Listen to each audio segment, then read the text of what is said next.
The soft chime of the boutique's entrance bell echoed gently as Madison Carter, 16 and radiant with youthful energy, stepped into the upscale store nestled on a quiet block of Main Street in Charleston, South Carolina. Her polished black flats clicked lightly against the gleaming oak floor, and the scent of fresh lilies mixed with subtle hints of sandalwood greeted her like a warm embrace. Madison stood tall, her posture poised, her steps deliberate. With her natural curls swept into a neat bun and her sundress cinched at the waist, she exuded the quiet grace of someone raised to know her worth.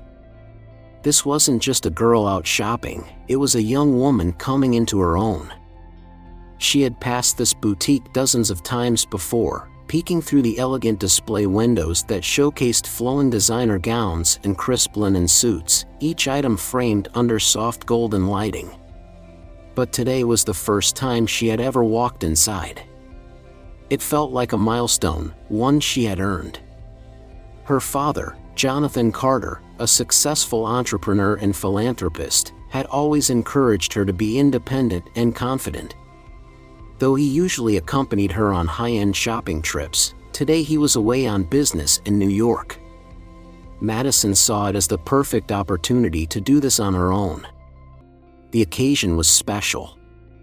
In just under 2 weeks, Jonathan would be hosting his annual charity gala to raise funds for a community scholarship program. Politicians, business leaders, and beloved members of the community would all be there.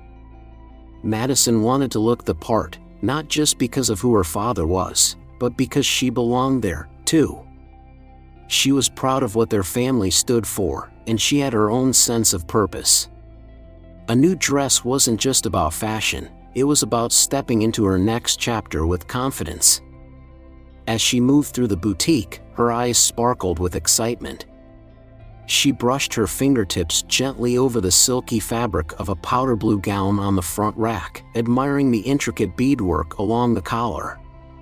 Another dress, a deep emerald green piece with soft chiffon sleeves, caught her eye. She held it up to the mirror, turning slightly to imagine how it might fall just above her knees and pair with her grandmother's pearl earrings. Though the price tags weren't small, some hovering in the $700 to $1,200 range, Madison didn't flinch. She knew her father would support her decision as long as it was thoughtful and tasteful. More importantly, he had taught her that the value of a garment wasn't in its label, but in how it made her feel. And right now, Madison felt strong, elegant, and free. The store was quiet, save for the low hum of soft jazz playing through ceiling speakers. A few other customers browsed casually, most of them older women chatting quietly with the sales associate. Madison gave a polite smile to a woman near the fitting rooms before returning to her search. She had no idea that in just a few minutes, her confidence would be tested in a way she never expected, and that this shopping trip would turn into a moment she'd remember for the rest of her life. From the moment Mrs. Patricia Benson noticed Madison Carter walk into the boutique, something inside her hardened. Patricia, in her mid-60s, was a fixture in the neighborhood, part socialite, part self-appointed gatekeeper of taste and tradition. Dressed in a tailored ivory pantsuit and clutching her quilted leather handbag like a badge of status, Patricia had arrived just before noon, as she often did, to browse the latest designer arrivals and exchange pleasantries with the boutique manager. Patricia had lived in Charleston her whole life, in one of those historic homes with wraparound porches and columns so tall they could touch the clouds. She came from old money, as folks around town said. Her world had always been orderly, curated, and, though she'd never admit it out loud, exclusive. People like her knew what to wear, where to shop, and, more importantly, who belonged in places like this. So when she saw a young black girl standing alone near the formal wear section, Patricia's eyes narrowed. Madison's confidence was mistaken for arrogance. Her independence looked, to Patricia, like defiance. Patricia didn't see a young lady preparing for a gala. She saw someone who, in her biased mind, didn't fit the mold. She leaned slightly against a display table stacked with silk scarves, watching Madison out of the corner of her eye. At first, she muttered under her breath, quietly enough not to attract attention, but just loud enough for nearby shoppers to hear. "Well, they're letting just about anyone in these days." No one responded. A woman nearby glanced away, clearly uncomfortable, but said nothing. To Patricia, that was permission to continue. She watched as Madison picked up a dress with delicate lace details and admired it in the mirror. Patricia scoffed. That dress was listed at $895, far too expensive, she thought, for a teenager shopping alone. She's probably here to browse and take pictures for social media, Patricia whispered to herself. It wasn't just what Madison looked like. It was how she carried herself, with dignity and grace, that stirred Patricia's resentment. In her world, confidence from a girl like Madison was unwelcome, even threatening. Rather than question her own assumptions, Patricia chose the easier route, suspicion. She followed Madison slowly, pretending to look at blouses as she trailed behind her through the store. The boutique wasn't large, maybe 1,500 square feet in total, but Patricia seemed to fill it with a cloud of quiet disdain. Her eyes followed Madison's hands, her steps, every turn toward a new rack. The sales associate, noticing Patricia's shifting mood, offered her assistance. Patricia waved her off with a tight smile. As Madison made her way toward the fitting room with a beautiful emerald dress in hand, Patricia's expression soured further. She leaned toward another customer and whispered, "I'd be surprised if she even planned to buy anything." There it was. The seed of conflict planted, watered by bias, and cloaked in false concern. Patricia didn't care about the store's security or its merchandise. She cared about maintaining an image, a world where people looked like her, shopped like her, and followed unspoken rules about who belonged. She had no idea that her assumptions were about to be publicly and powerfully challenged. Patricia Benson lingered near the jewelry case, pretending to examine a row of sterling silver bangles, but her eyes never truly left Madison. Every graceful movement the girl made only fueled Patricia's simmering resentment. Madison carried herself with the kind of quiet confidence Patricia found deeply unsettling, especially in someone she had already decided didn't belong. Madison, oblivious to the scrutiny, walked toward a display showcasing evening dresses for the upcoming spring season. Her eyes lit up at the sight of a flowing navy gown with sequin sleeves and a subtle mermaid silhouette. It reminded her of something her mother used to wear, elegant, dignified, and full of presence. She reached for it gently, lifting it from the rack with both hands. Patricia narrowed her eyes. She couldn't stand the sight of Madison holding a gown that cost well over $1,000. To her, the image felt wrong, like something out of place in a perfectly curated room. She took a step closer. "You might want to be careful with that one," Patricia said, her voice sweet but laced with poison. "That's part of the designer's limited collection. Very expensive." Madison looked up, startled for a moment, then smiled politely. "It's beautiful," she replied. "Perfect for my dad's charity event." Patricia tilted her head, the smile never reaching her eyes. "Oh? And what kind of event would that be?" "A formal gala," Madison said simply. "He hosts one every spring for the Carter Foundation." That name, Carter, should have registered. But Patricia wasn't listening for names. She was listening for confirmation that her assumptions were justified. She gave a patronizing nod. "Well, be sure to ask the staff before trying anything on. We wouldn't want a mix-up." Madison's brows lifted ever so slightly, but she kept her composure. "I'll be careful," she said, returning the gown to the hanger and moving toward the fitting rooms. Patricia watched her go, the smile fading into a tight frown. She followed at a deliberate pace, pretending to peruse a table of silk scarves. As Madison stepped into the fitting room, Patricia leaned slightly toward another shopper, a woman in her early 50s, who looked up uncomfortably when Patricia whispered, "I wouldn't be surprised if she's not actually planning to buy anything. Probably just here for the experience, if you know what I mean." The other shopper didn't respond, just offered a tight-lipped smile and turned away. Patricia didn't care. She believed she was saying what everyone else was too polite to voice. Minutes later, Madison stepped out of the fitting room, wearing the navy gown. It fit like it was made for her. She turned toward the mirror, admiring the way the sequins shimmered under the soft lighting. Patricia's gaze hardened. "Oh, it's bold," she said, walking up beside Madison. "But are you sure this is the right store for you? We tend to carry pieces that are, let's say, a bit more exclusive." Madison looked directly at her reflection, then at Patricia, and replied with a calm confidence that couldn't be shaken, "Yes, I'm exactly where I need to be." For the first time, Patricia didn't have a ready retort. But her silence wouldn't last long, and neither would her restraint. The air inside the boutique had grown tense, though most customers didn't yet realize why. The soft jazz playing through the overhead speakers couldn't drown out the feeling that something was about to go very wrong.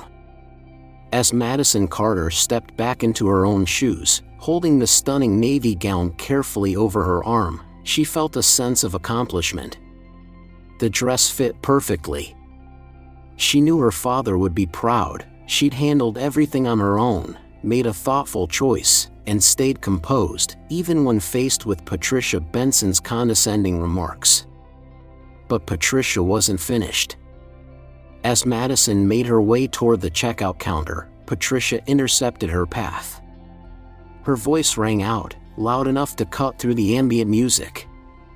"Excuse me," she said sharply, raising her hand like a traffic cop. "Manager, can I get some assistance over here?" Heads turned. The boutique's manager, a young woman named Danielle, looked up from organizing receipts behind the counter. She was new, barely 2 months into the job, and still learning the store's clientele. Seeing Patricia waving her over with urgency, she hurried across the floor. "What seems to be the issue, Mrs. Benson?" she asked, trying to keep her tone professional. Patricia pointed directly at Madison. "That girl has been acting suspiciously. I believe I saw her slip something into her bag near the accessories table." Madison froze. A cold weight settled in her stomach. She clutched her small leather shoulder bag, a simple, elegant design her aunt had given her last Christmas, and looked at Danielle in disbelief. "I didn't take anything," she said calmly, though her voice wavered ever so slightly under the strain of public accusation. Danielle hesitated, glancing nervously between the two. "Of course, Mrs. Benson, she began, but stopped short, unsure how to proceed. Patricia pressed on. "Well? Are you just going to stand there? If you care about this store's reputation, you'll check her bag. I've been coming here for years, and I know when something isn't right." Customers had begun to gather, whispering quietly as they watched the drama unfold. Madison stood tall, her face composed, though her hands had started to tremble. "I have nothing to hide," she said, her voice steadier now. "If you want to check, go ahead. But this is humiliating." With visible reluctance, Danielle stepped forward. "Miss, would you mind?" Without a word, Madison opened her bag and handed it to the manager. Danielle searched carefully, wallet, phone, lip balm, a small notepad, but found nothing. "There's nothing here," she said softly, clearly embarrassed. But Patricia wasn't satisfied. Check again. She could have hidden something. These types, she stopped herself, but not soon enough. The room went silent. Madison's face flushed, not with shame, but with quiet fury. She took her bag back, locking eyes with Patricia. You made an accusation based on nothing but your own prejudice, she said, loud enough for everyone to hear. Patricia bristled. If you had nothing to hide, you wouldn't be so defensive. I'm not being defensive, Madison replied firmly. I'm standing up for myself. There's a difference. No one spoke. And in that silence, the weight of injustice hung heavy in the air, seen, heard, and impossible to ignore. Despite the heavy cloud of humiliation hanging over the boutique, Madison Carter stood her ground. The sting of Patricia Benson's words still echoed in her ears, words spoken loudly, publicly, and with no evidence. The pain wasn't just in the false accusation, it was in the fact that not one adult had stepped forward to question it. She looked around at the faces in the store. Some avoided her gaze, others looked vaguely sympathetic, but no one spoke up. Not even the manager, Danielle, who stood off to the side wringing her hands. Patricia, meanwhile, stood tall and smug, like she had just prevented a crime. Madison could feel the tears building behind her eyes, but she refused to let them fall. She had been raised better than that. Her father had taught her that dignity doesn't mean staying silent, but it does mean choosing your moment. With a deep breath, she reached into her pocket, pulled out her phone, and calmly dialed a number she knew by heart. The boutique fell into a hush as she lifted the phone to her ear. "Hi, Dad," she said, her voice steady. "I need you to come to the boutique, yes, the one on King Street. There's been a situation." There was a brief pause as the person on the other end responded. Madison nodded, still calm. "No, I'm fine. But I'd really appreciate it if you could get here soon. Thank you." She ended the call and slipped the phone back into her pocket. Patricia rolled her eyes and let out a theatrical sigh. "Oh, please," she muttered loud enough for others to hear. "Calling for backup now? Maybe a boyfriend to make a scene?" Madison turned to her, eyes clear and expression unwavering. "No. Just someone who believes in fairness." The other customers watched in silence. A few began to exchange looks, their earlier indifference giving way to discomfort. They could feel the shift, something about Madison's composure, her courage, it was harder to ignore now. Patricia, however, clung to her assumptions. "This is exactly what I was talking about," she said, turning to Danielle. "Girls like her, they come in, 'cause of disruption, and then play victim." Danielle opened her mouth to respond but couldn't find the words. Madison took a slow step forward. Her voice, while still respectful, carried a firm edge. "You don't know me. You don't know who I am or what I stand for. But what you just did, accusing someone without evidence, based on how they look, that says a lot about you." For a long moment, Patricia said nothing. Then Madison added quietly, "My father taught me never to let fear or anger make me small. And he'll be here soon. I suggest you wait." The store fell quiet again. The soft jazz still played, but it now felt distant, almost absurd in contrast to the heaviness of the moment. Madison stood near the display of cocktail dresses, head high, shoulders back, her presence unshaken. She didn't need to shout or argue. The truth was already doing the work for her. And in just a few short minutes, the truth would walk through that boutique's front door, with tailored shoes, a quiet authority, and a last name that everyone in the room would soon recognize. Just as the last words left Madison's lips, the quiet hum of conversation in the boutique faded into silence. It started with a distant, deep sound, the low purr of a finely tuned engine rolling to a stop just outside the storefront. Every head turned slightly toward the wide glass windows facing King Street. A sleek black SUV, polished, commanding, and unmistakably high-end, pulled up to the curb. The vehicle's doors opened with smooth precision. First out was a sharply dressed man in a black suit, earpiece clipped to his collar. He moved with purpose, scanning the boutique through the glass before stepping aside. Then came Jonathan Carter. Even without knowing his name, people noticed him. It wasn't just the fit of his navy suit or the way his brown leather Oxfords struck the pavement with calm authority. It was his posture, erect, assured, and the quiet intensity of his gaze. He wasn't flashy. He didn't need to be.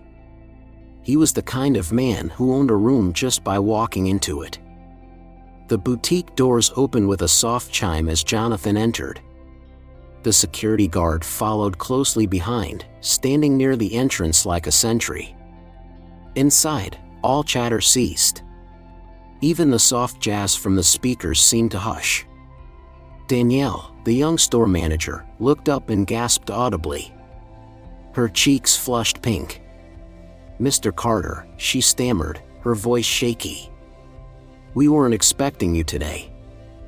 Across the room, Patricia Benson lifted her chin, misreading the situation entirely. She smiled, assuming she had just gained an ally. "Oh, are you the manager's supervisor?" she asked, her voice syrupy. "Thank goodness someone is finally here to deal with this disruption. That girl," she pointed toward Madison, "has been causing quite a scene." Jonathan said nothing at first. His eyes found Madison, standing tall near the dress display, her arms folded gently across her waist. She didn't speak. She didn't have to. Her father saw everything he needed to know in her expression. He turned to the manager. "Danielle," he said, voice calm but authoritative, "can you tell me exactly what happened here?"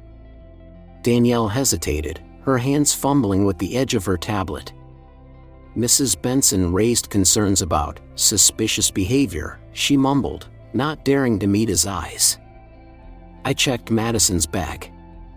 There was nothing, of course. But I didn't recognize her." Patricia jumped in quickly. "But that doesn't mean she didn't intend to steal something. People like her can be very clever." The words hung in the air like poison. Jonathan turned slowly to face Patricia, and for the first time, the warmth in his face cooled. "People like her," he repeated, his voice still even but now razor-sharp. Patricia faltered slightly. "You know what I mean. This store has a certain clientele. Standards." Jonathan took a slow step forward. "Yes," he said. "It does. And Madison meets them all. Because she's not just a valued customer. She's also my daughter." The boutique went dead silent. Patricia's expression collapsed in an instant. Her face drained of color, her jaw slackened, and her confident stance gave way to visible panic. No one said a word. The shift in power was complete and irreversible. For a moment, the boutique seemed frozen in time. The words "she's my daughter" echoed through the space like a thunderclap. Everyone, customers, staff, even the security guard, stood in stunned silence. The weight of the truth had landed squarely in the center of the room, and there was no ignoring it now. Madison Carter, standing with quiet grace, looked over at her father. She didn't smile. She didn't gloat. She simply stood taller, as if the truth had straightened her spine. Patricia Benson, on the other hand, looked like she had been hit with a gust of cold wind. The smug expression that had lived on her face for the last 20 minutes was gone, replaced by confusion, disbelief, and rising dread. "Why, your daughter," she stammered, her voice barely above a whisper. Jonathan Carter didn't raise his voice. He didn't need to. His calm, composed tone carried the weight of both authority and disappointment. "Yes," he said. "Madison is my daughter. She's also one of the kindest, most responsible young women I know. And today, she walked into this store with dignity and was met with suspicion, humiliation, and racial prejudice." He turned his gaze toward Danielle, the manager, who was now visibly trembling. "You allowed this woman," Jonathan continued, gesturing toward Patricia, "to accuse my daughter without evidence. You searched her bag in public. You stood by while she was publicly degraded." Danielle's voice cracked as she tried to respond. "Mr. Carter, I didn't know who she was."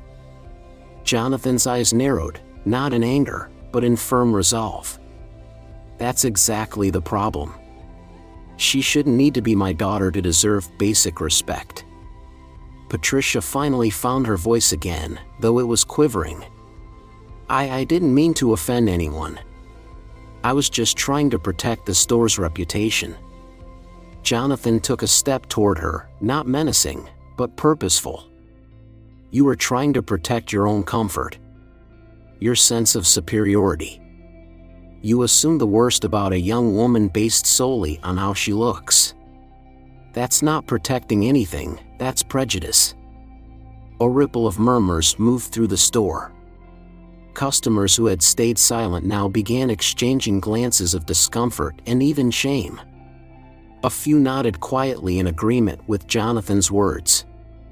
Madison remained composed, her arms loosely at her sides, her breathing steady.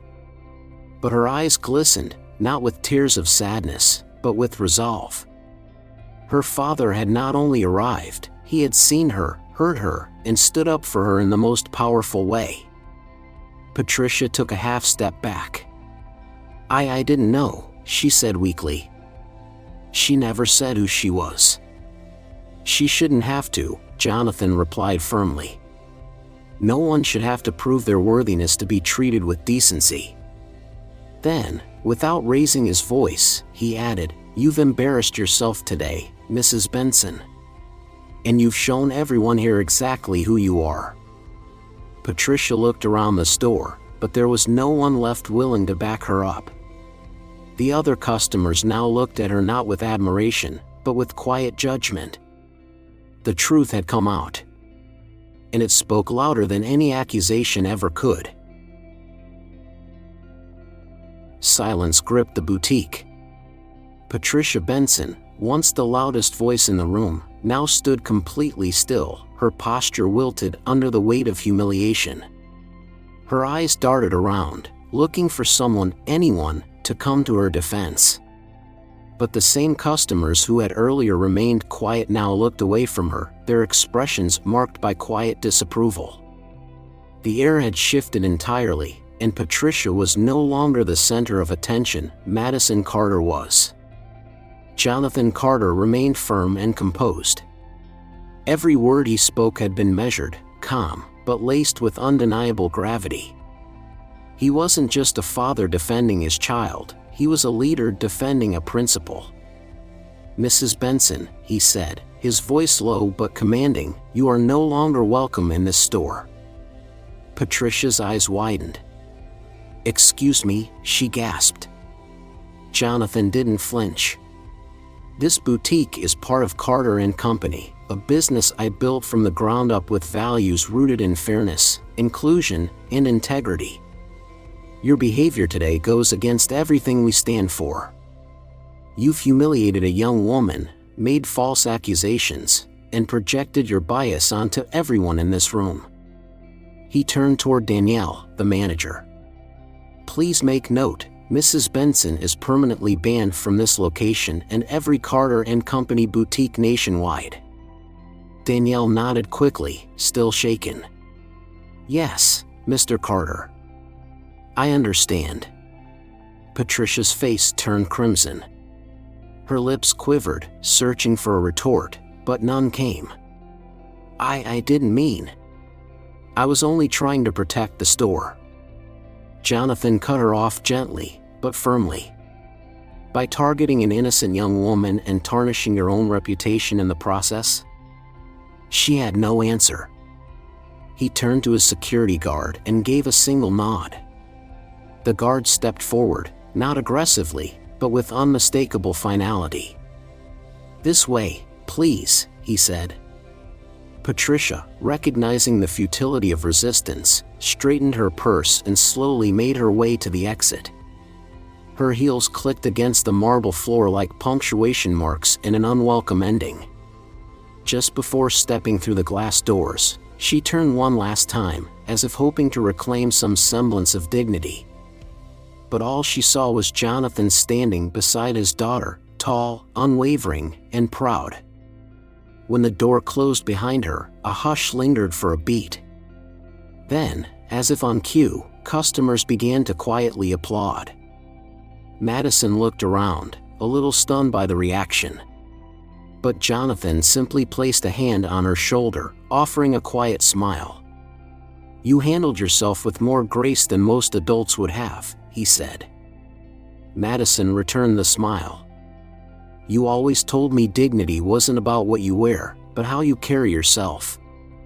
And you carried yourself like a queen today," he said proudly. Danielle stepped forward, her voice soft and apologetic. "Mr. Carter, Madison. I truly am sorry for how I handled things." Jonathan looked at her with calm firmness. "Let it be a lesson," he said. "This store doesn't just sell elegance. It should embody it, through action."